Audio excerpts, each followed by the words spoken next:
ప్రేమించుకుంటే ఈ జై కామరాజు వడయారు కొడుకును కొడతారా? ఒక్కొక్కని నా రోడ్డు రోడ్ల కింద పెట్టి అప్పడనిన్నట్లు నడిపేస్తాను. నేను మంచికి కన్నడ కంటి ఇవ్వను, చెడుకు చందన స్మగ్లర్ వీరప్పన్ని. కొట్టింది కాక అడగడానికి వచ్చారా? జరిగిన దానికి క్షమించమని అడగడానికే వచ్చాం. క్షమించను. ప్రధానమంత్రి ఫోన్ చేసి చెప్పినా క్షమించను. ప్రధానమంత్రి ఏమో. అలాగా. హలో, నువ్వా? మా ప్రసాద్ను కొట్టిన విషయం నీ దాకా వచ్చిందా? నా కొడుకును కొట్టిన వాళ్ళను తారులో కలిపి రోడ్డు వేసేంత వరకు నిద్రపోదని నా రోడ్ల మీద ప్రమాణం చేశాను రా. నా బావమరిది అమెరికా నుంచి. అప్పుడే నా పరువు ఇండియా దాటి అమెరికా దాకా వెళ్ళింది. అసలు నా ఇంటికి రావడానికి సిగ్గులేదు మీకు? చూస్తే దిట్టంగా నలుగురున్నారు. మీరు ఎవరు నా కొడుకును కొట్టింది చెప్పండి. నేనే కొట్టాను. నా కొడుకుని 10 మందిలో కొడతావా? పరువు లేని కుటుంబంలోని మనిషి కాబట్టి పశువులా ప్రవర్తించావు. మగవాడ నాకు చెయ్యి వేస్తాడు. వేస్తే నీ చెల్లెలు ఎందుకు ఊరుకుంది? ప్రేమించింది కాబట్టి ఊరుకుంది. చిచ్చే, వంశాన్ని బట్టి ఆలోచనలు, ఆలోచనలు బట్టి బుద్ధులు. ఆడపిల్లను పెంచుకోవడం చేతగాక ఊరు మీద వదిలిపెట్టిన మీ కుటుంబం బతుకు ఎలాంటిదో. కప్పు కొడుతుంది. బయటికి వెళ్ళండి నాయన, ఇల్లంతా కడిగించుకోవాలి. వెళ్ళండి. మా అమ్మ మళ్ళీ చచ్చిపోయింది. మా అమ్మ ఫోటో బద్దలు కొడతావా? నిన్ను ఎందుకంత కోపం వచ్చింది? మా అమ్మ ఫోటో పగల కొడితే నాకు కోపం, పక్కింటోడు కోపం వస్తుందా? ఆ ఫోటోకి ప్రాణం లేదుగా. అయినా అదంటే నాకు ప్రాణం. ఎప్పుడో చచ్చిపోయిన మీ అమ్మ ఫోటో పగల కొడితేనే మీకింత ఉలుకొచ్చిందే. ప్రాణానికి ప్రాణమైన నా చెల్లెల మీద చేయి పడితే నా రక్తం ఉడికిపోదా? అదే ఆడదాన్ని గౌరవించడం చేతకాని మనిషివి అమ్మ ఫోటో మాత్రం పెట్టావు. ఇందాకేమన్నారు? మగాడన్నాక ఆడపిల్ల మీద చెయ్యేడా అని అన్నారు కదా. నేను ఇప్పుడు మీ పెళ్ళ మీద చెయ్యేస్తాను. మగాడే కదా, పోలే, మీరు ఊరుకుంటారా? రంగా, అమ్మా క్షమించమ్మా. అంతేనమ్మా, అంతే. దోపిడీలు చేసేవాళ్ళు, మద్దతులు చేసేవాళ్ళు, మానభంగాలు చేసేవాళ్ళు దర్జాగా తలెత్తుకు బతుకుతున్నారు. కానీ ఆడపిల్లల్ని కన్నవాళ్ళు మాత్రం తలెత్తుకు బతకలేకపోతున్నారు. అదండి ప్రపంచం. వస్తాం సార్, వస్తాం. ఇందాక మీ ఇల్లు కడుక్కోవాలన్నారుగా, మర్చిపోకుండా ఫినాయిల్ తో కడుక్కోండి. వదన్నా. అమ్మా, నీకో శుభవార్తే. నీ మనవడికి రఘురామయ్య గారి అమ్మాయితో పెళ్లి కుదిరింది. అవును, ఈ రఘురామయ్య గారే. ఓకేను.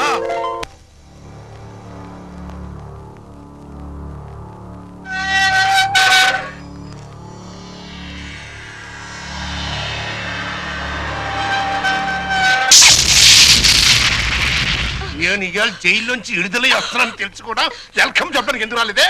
నాకు ఇక్కడ బోర్డు హోంవర్క్ ఉంది. నువ్వు హోంవర్క్ చేయటం ఏంటి? ఎగతాళిగా మాట్లాడుకో. ఆ రఘురామయ్య గారింటికి మన కూతురు కోడలుగా పంపడానికి ఇక్కడ నేను ఎన్ని తంటాలు పడుతున్నానో నీకేం తెలుసు? నా గర్భశత్రు ఇంటికి నా కూతుర్ని కోడలుగా పంపిస్తావా? మన జీవితానికి విలన్ అనుకున్న వాడింటికి నాగుపావుని వదిలావనుకో, ఊహించుకో.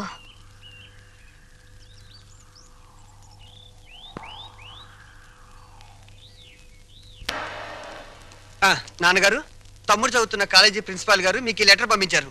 ప్రిన్సిపాల్ చదువు.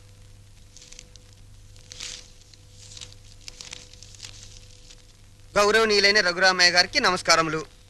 మీ అబ్బాయి రవి గురించి ఒక ముఖ్యమైన విషయం మాట్లాడాలి. బయలుదేరి వస్తే ఒక ఆత్మహత్యను నివారించిన వారు అవుతారు. ఇట్లు భవదీయుడు Bhavani Prasad, principal, MRC college. మీ అబ్బాయి రవి ప్రవర్తన ఏం బాగోట్లేదు. అయితే వాడు మా రవి అయి ఉండడు. తమ పిల్లల గురించి పెద్దండ్రి అలాగే అనుకుంటాడండి. కానీ మీ వాడు సామాన్యుడు కాదు. కొత్తగా చేరిన స్టూడెంట్స్ ని ర్యాగింగ్ చేయటం, ఆడపిల్లల్ని అల్లరి చేయటం, లెక్చరర్స్ ని ఏడిపించడం. మా ప్రిన్సిపాల్ గారిని కూడా ఏడిపిస్తున్నాడండి. ఎస్, మీరు మా వాడి మీద వేస్తున్న అభాండాలు నమ్మలేకపోతున్నామండి. వాట్? నావి అభాండాలా? What do you mean by that? అది కాదు రంగా, నువ్వు ఊరుకో. సార్, మా వాడు. నో నో నో నో, మీరు వెళ్ళి కాసేపు ఆ పక్కన వెయిట్ చేయండి. నేను మీ వాడిని పిలిచి విచారిస్తాను. అతనేమిటో అతని ప్రవర్తన ఏమిటో మీకే తెలుస్తుంది. ప్యూన్, ఇవన్నీ ఒట్టి గ్యాస్ కవర్లే. రవి గారు, మిమ్మల్ని ప్రిన్సిపాల్ గారు పిలుస్తున్నారు. ఏంటి పిలిచారట? What is the matter? మొన్న కాలేజీలో కొత్తగా చేరిన సుబ్బారావు అనే కుర్రాడిని ర్యాగింగ్ చేశాం. ఫలితంగా అతని కాలు విరిగిపోయింది. దానికి నీ సమాధానం ఏంటి? పుత్తూరు వెళ్ళి కట్టించుకోమనండి. కొత్తగా కాలేజీకి వచ్చిన వాళ్ళని ర్యాగింగ్ చేయటం పాత రోజుల నుంచి వస్తున్న ఆచారం. దానికి ఇప్పుడు విచారణ ఏంటండి నా బొంద?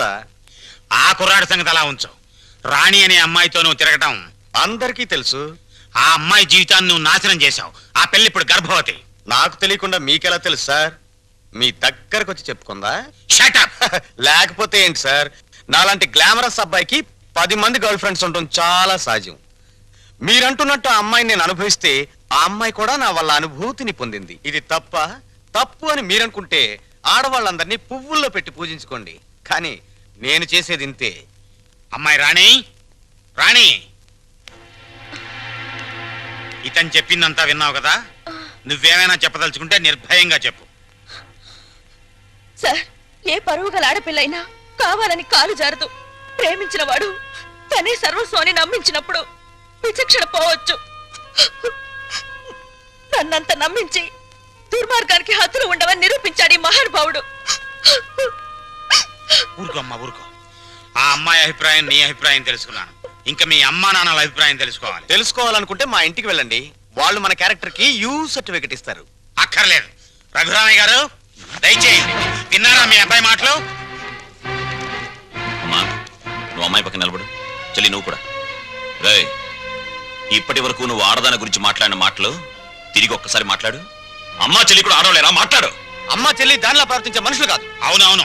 అటువంటి పవిత్రమైన ఇంట్లో దుర్వాసన కొట్టే మాటలతోనూ చేతలతోనూ నువ్వు ఒక్కడివే పుట్టుకొచ్చావు. ఆ అమ్మాయిని ఏం చేద్దాం అనుకుంటున్నావు? అది కాదు నాన్న, నేను ఆ అమ్మాయిని అనుభవించిన మాట నిజం. కానీ బ్రోతలుగా భావించి అనుభవించాను. నిజంగా ప్రేమించుంటే ఆ అమ్మాయి తల్లెవరు, తండ్రి ఎవరు, సంప్రదాయం ఏంటి అని తెలుసుకున్నాను కదా. అయినా ఆఫ్టర్ ఆల్ దాని గురించి ఆలోచిస్తారేంటి నాన్న? ఆ అమ్మాయిని పెళ్లి చేసుకుంటావా లేదా? అది కాదన్నయ్య. నోరు మీరే దుర్మార్గుడా. ఆ పిల్లకి అన్యాయం చేయకనయ్యా. ఈ పెళ్లి జరగకపోతే అందరం కలిసి నీ అంతు చూస్తాం. నీతో పాటు మేము చేస్తాం. చెప్పరా? చెప్పు చెప్పు చెప్పు. సరే, దండలు తెప్పించండి.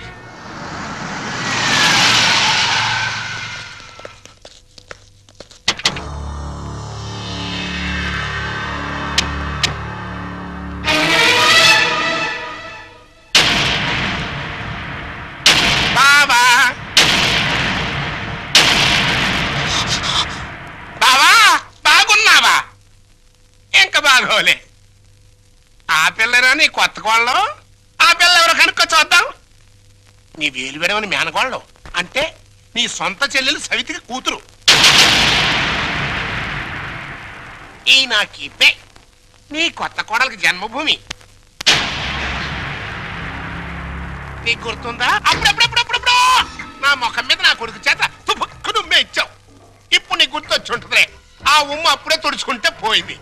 కానీ ఇప్పుడు నీ మొహం మీద పడబోయి ఉమ్ము లైఫ్ బాయ్ సబ్బుతో తోవుకున్నా లైఫ్ లాంగ్ సరిగిపోకుండా పర్మనెంట్ గా ఫిక్స్ అయిపోద్ది. అరవబకరా నా కొడక. బైక్ లేకుండానే మీ ఫ్యామిలీ అఫేర్ అంతా ఊరంతా తెలిసిపోద్ది. చూడు, ఇయాల నుంచి నా కూతురు జెండా మీ ఇంటి మీద ఎగురుతా ఉంటుందన్నమాట. ఎప్పుడు ఎగరటం మానేస్తాం అప్పుడు జెండా ఎత్తేస్తాం. ఈ గవర్నమెంట్ కూలిపోద్ది. బావా, గడ్డిని తగలబెడటానికి పెద్ద దివిటి అక్కర్లా, చిన్న అగ్గి పుల్ల చాలు.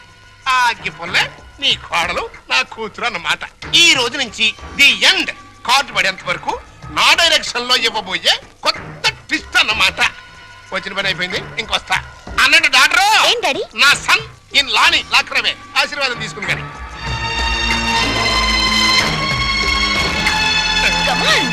రారన్న సన్నిల్లా.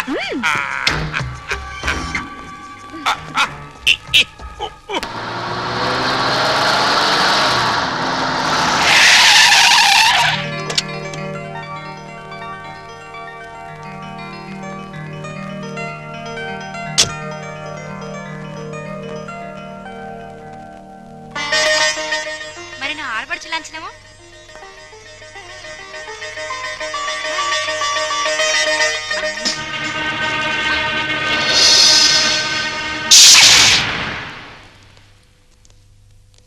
కుడికాలు లోపల పెట్టిరమ్మా.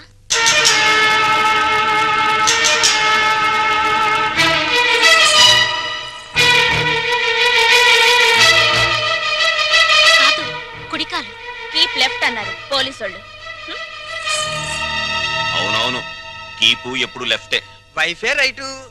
ఈ జ్ఞానం ఎప్పుడు వస్తుందో. అత్తా మామూలుకు నమస్కరించమ్మా.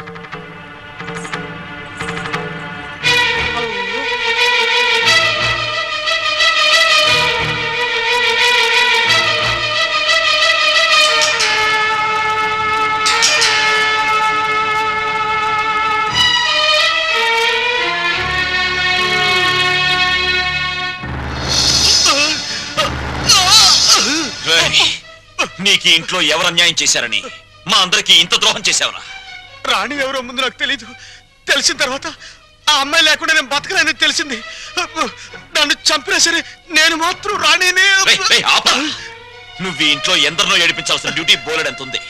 ఈ ఏడుపుని ఇక్కడ వేస్ట్ చేయకు, వెళ్ళు. అది కదన్నయ్య. ఈ గొలుసు పెట్టుకో. ఎలాగో గదిలోకి వెళ్ళగానే విప్పదీసేదేగా, అంత మాత్రానికి ఇంత బరువు పట్టుచరు ఎందుకండి? ఏ శుభకార్యమైనా సాంప్రదాయ సిద్ధంగా జరిగితే అది మాకు ముందే జరిగిపోయిందిగా. గడ్డిని తగలబెడటానికి పెద్ద దివిటి అక్కర్లా, చిన్న అగ్గి పుల్ల చాలు. ఆ అగ్గి పుల్ల నీ కోడలు నా కూతురు అన్నమాట.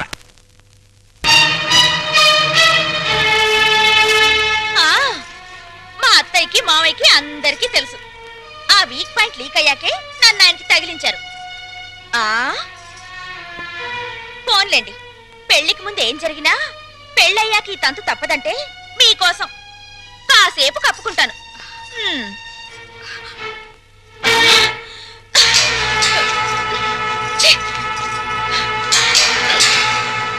మీరందరూ పోండి. ఇదేం చూద్దాం.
పదవిన రోలరు రథమా పదవిన రోలరు రథమా lorry lorry lorry lorry lorry lorry lorry lorry lorry lorry రథమా ఏమండి పెళ్లి నాటికైనా చేరతావా దీంట్లో? పెళ్లికెళ్తూ కూడా ఈ రోలర్ మీద ఏంటి నాన్న? ఎంచక్క కారులో వెళ్ళొచ్చు కదా. ఓరి యదవా, ఇది అచ్చొచ్చిన రోలరు. 30 ఏళ్ల క్రితం మీ అమ్మని తగిలించుకోవడానికి విజయవాడ నుండి శ్రీకాకుళం వరకు ఈ రోలర్ మీదే వెళ్ళాను. వచ్చారులేండి, ముహూర్తం అయిపోయిన 3 నెలలకు వచ్చారు. ఆ ముహూర్తానికి మా అక్కకు పెళ్లి అయిపోయి నేను బుక్ అయిపోయాను. షటప్ అయిపో. నన్నేమనంటే అప్పుడం అయిపోతావే అన్నవరనుకుంటున్నావే. జై కామరాజు వడయార్ అంటే మైసూర్ రాజేష్ ఆఖరి వంశం అన్నమాట. ఆ తాతలంతా ఏనుగులు ఎక్కారే. ఏనుగులు అయితే మేత బొక్కని ఏనుగుల మేసిన నీ రోలర్ మెయింటైన్ చేస్తున్నాను. పిచ్చిదానా. రోలర్ రథ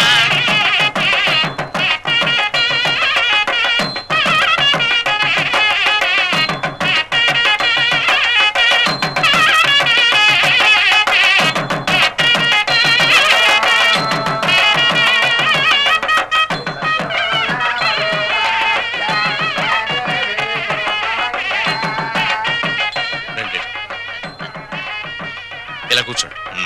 ఎక్స్క్యూజ్ మీ, ఒక్క నిమిషం. నమస్కారం. నమస్కారం, కూర్చోండి. బాగున్నారా? 2 లక్షలు. బాబు, నువ్వు వెళ్ళి పని చూసుకో.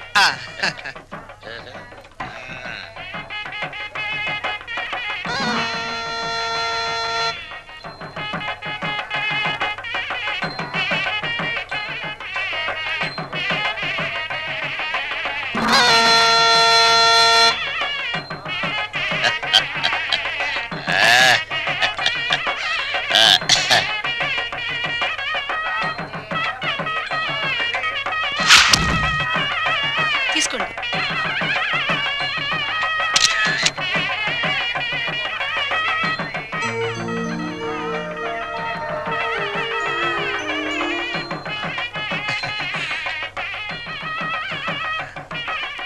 అమ్మా ఒక్కసారి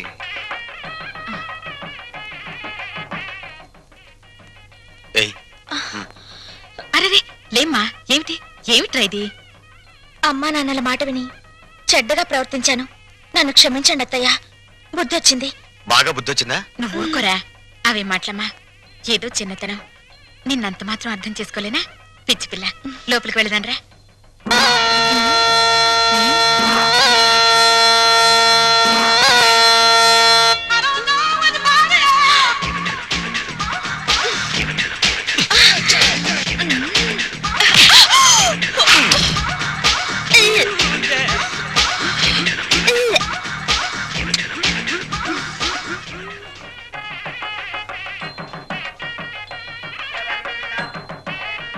అత్తయ్య, ఏమైందమ్మా?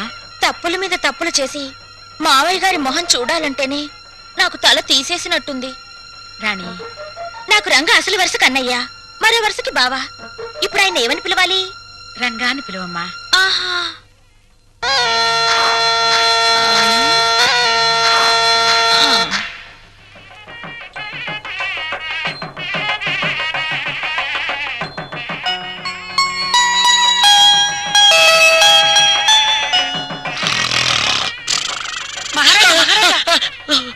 మీరు ఎప్పుడైనా జైలుకి వెళ్ళారా? ఒకే ఒక్క రోజు వెళ్ళాను. అది నా రోలర్ కింద పంది పిల్ల పడితే. అక్కడ కోడికల కొండలరావుని చూసారా? ఆయన ఎవరు? నా మొగుడు. ఆ ఈ చాలు గాని ఇంకా చూసుకోండి. ఏంటది? పెళ్ళి.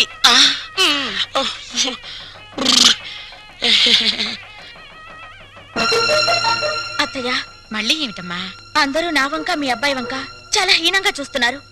పరువు గల ఈ కుటుంబ గౌరవం నిలబెట్టడం కోసం మేమిద్దరం ఎటైనా వెళ్ళిపోయి బ్రతకాలనుకుంటున్నాం. అయ్యో, ఇంత చిన్న విషయానికని ఎక్కడికో పోవడం ఎందుకమ్మా? మీ మావయ్య గారితో చెప్పి డబ్బుకి ఏర్పాటు చేస్తాను. ఏదో వ్యాపారం చేసుకోండి. ఉమ్మడాస్తితో వ్యాపారం చేసి రేపు పొద్దున దివాళా తీస్తే ఆ భారం మొత్తం కుటుంబం మీద పడుతుంది.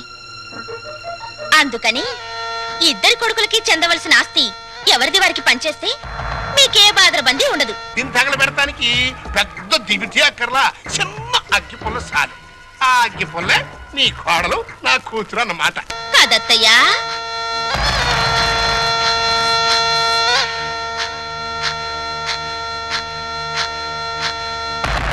ఈ కొడుకులిద్దరూ దేవాలయంలో గబ్బిలాయిలన్నమాట.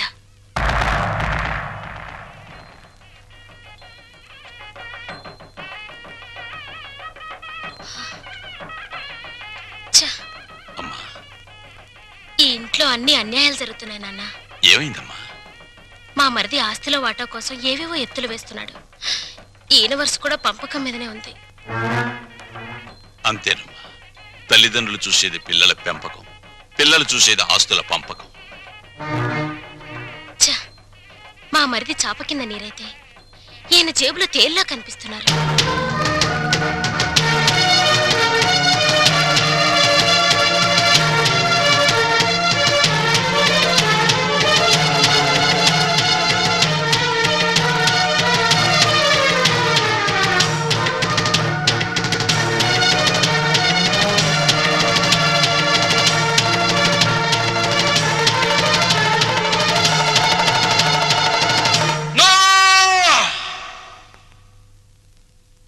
ఏమయ్యా రఘురామయ్య, మీసాలొచ్చాక కొడుకుల్ని దూరంగా ఉంచాలి, పెళ్ళాలొచ్చాక అంటరాని వాళ్ళుగా చూడాలి.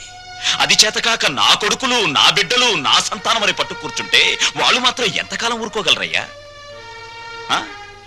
పాపం అమాయకులు కాబట్టి, పెళ్ళాల పైట చెంగుల్ని పాము పడగలడుకుని భయపడే పసిపిల్లలు కాబట్టి ఇన్నాళ్ళు ఆగారు. ఇప్పుడు అడుగుతున్నారు. అడిగితే కాదండానికి నువ్వెవరివయ్యా? పంచు ఆస్తుల్ని. రంగా, నువ్వు కూడా పెద్దోడు చిన్నోడు చెప్పిందే కరెక్ట్ అంటున్నాను. చెప్పింది చేసి నీ పెద్దరికం కాపాడుకో. రే రంగా, నువ్వు వాడితో చేరి నన్ను వెన్నుపోటు పొడుస్తావా? పెద్ద వాళ్ళకే తప్పట్లేదు వెన్నుపోట్లు, నువ్వెంత?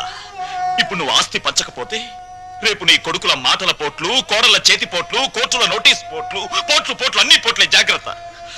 రంగా, ఒకటిగా కలుసున్నప్పుడు ఆస్తి పంపకాలు ఎందుకురా? అమ్మా, ఈ చేతి వేళ్లున్నాయి, ఇవి అన్నం కలుపుకోవడానికి, తినడానికి, కడుక్కోవడానికి కలిసి ఉంటాయి. తిన్నాక వేటికవే నీకు నువ్వే నాకు నేనే అని మళ్ళీ దూరం అవుతాయి. నీ శరీరంలోని భాగాలే ఒకటిగా ఉండనప్పుడు నీ కడుపులో పుట్టిన బిడ్డలు మాత్రం ఒకటిగా ఎలా ఉంటారు? ఎందుకు ఉండాలి? రంగా, ఎందుకురా అందరూ కలిసి ఆయన్ని చిత్రహింస చేస్తున్నారు? అమ్మా, చిన్న కొడలా, గొడవలు ఆపేసి భోజనానికి రండి. ఏ విషయం తేలేదాకా మేమెవరం భోజనాలు చెయ్యం. రండి.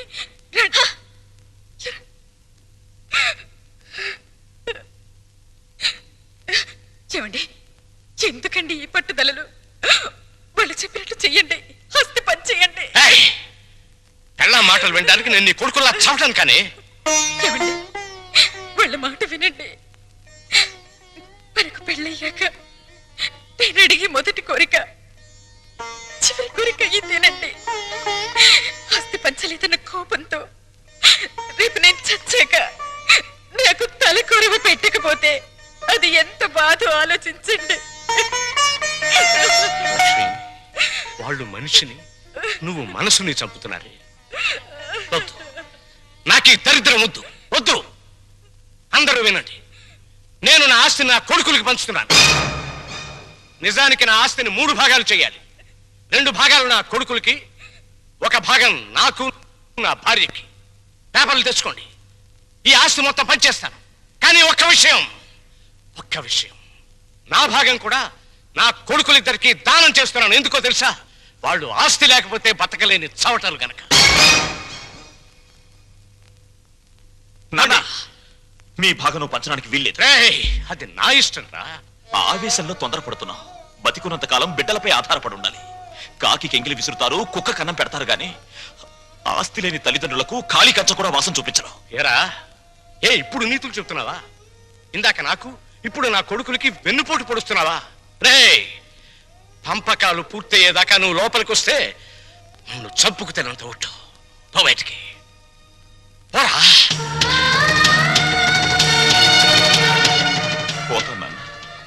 పోతాను, కానీ నేనేం చెప్పాను, ఎందుకు చెప్పానో కాస్త ఆలోచించుకో.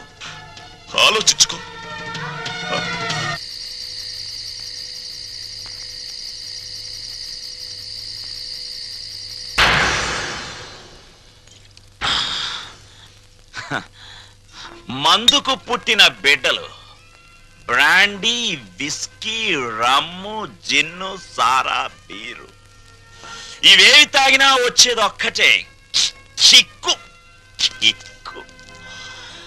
నిషాలో కిక్కులో మత్తులో తూలుడులో పేలుడులో తేడాలు లేవు.